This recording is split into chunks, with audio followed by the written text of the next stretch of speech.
Meet Spud.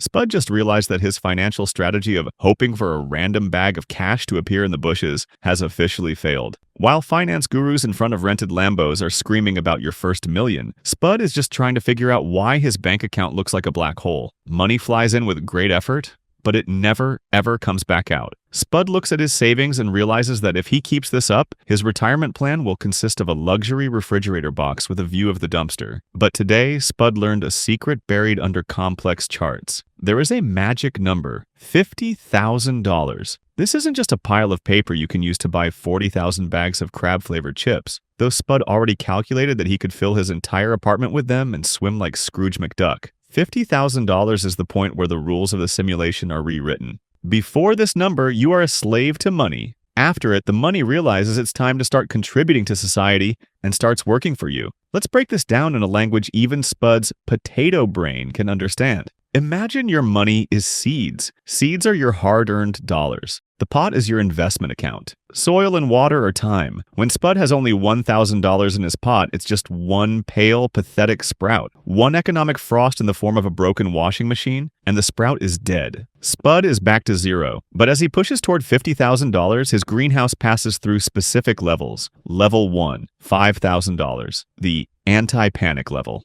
This isn't a greenhouse yet, it's just a sturdy fence. Now, Spud doesn't have to take out a 300% interest loan if his shoes fall apart. It's the foundation that protects his seeds from being eaten by unexpected expenses. Level 2, $20,000, the silent growth level. Here, Spud notices something strange. His plants start dropping their first seeds back into the soil. At a 10% return, that's $2,000 a year. It's not enough to quit his job, but it's enough to pay for electricity and internet just for existing. Level 3, $50,000, the industrial greenhouse. This is where the magic becomes tangible. The greenhouse starts generating $5,000 a year automatically. Spud can lie on the couch and watch cartoons, and his garden expands without him. $400 a month in profit is a magic line. It's a lifetime supply of chips and food without ever touching a shovel. This is the moment the system's gravity starts working for you. But here, Spud faces the most dangerous trap of his life. The second he opens his app and sees 5 zeros, he develops a mild mental disorder called lottery winner syndrome. His inner voice screams, "Hey Spud, we've got a massive harvest. We're basically Elon Musk, just without the rockets. Isn't it time for a gold-plated toilet or a giant speaker shaped like a monkey's head? We're rich."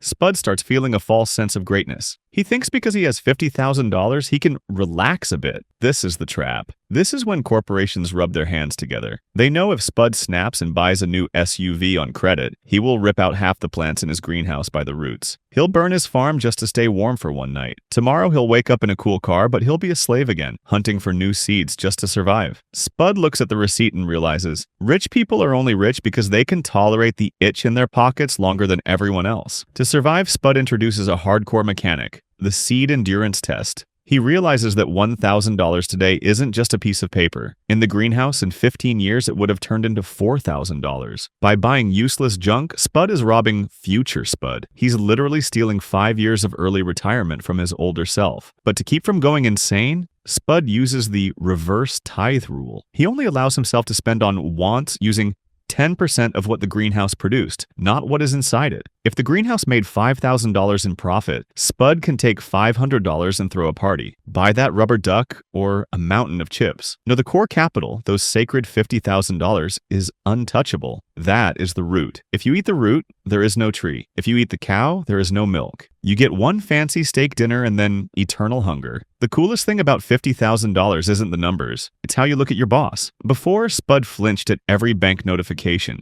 Now he has duck you money, the money of polite refusal. This doesn't mean Spud walks into the office tomorrow and throws a stapler at his boss. No, the realization that he has a greenhouse that can feed him for a couple of years gives him a superpower, confidence. He's no longer afraid of being fired. He doesn't take on stupid work just out of fear of hunger. When you don't smell like desperation, the system starts offering you better terms. Spud is no longer a battery in the matrix. He is an independent power plant owner. Peace of mind is worth more than any gaming chair or new iPhone. Why doesn't Spud stop at $50,000? Because he understands the snowball effect. Collecting the first $50,000 is painful. It's like pushing a stalled bus. But once the bus starts rolling, every new seed has 10 times the effect. If Spud simply stops messing with his greenhouse, the next $50,000 will grow twice as fast. Math has no emotions. It doesn't care if Spud is tired or wants a new gadget. If the greenhouse is locked and no one steals quick cash from it, it turns into a forest. $50,000 won't make you the king of the world tomorrow, but it will make you a free Spud. Is it boring? Yes. Is it slow? Absolutely. But the alternative is working until your knees creak louder than your old bed, trying to keep up with the price of bread. Spud chose his greenhouse. He chose patience over cheap status. What will you choose? If you don't want to end up trying to trade your health to pay the bills, start planting seeds right now. Subscribe to the channel. Let's grow your freedom together. See you in the field.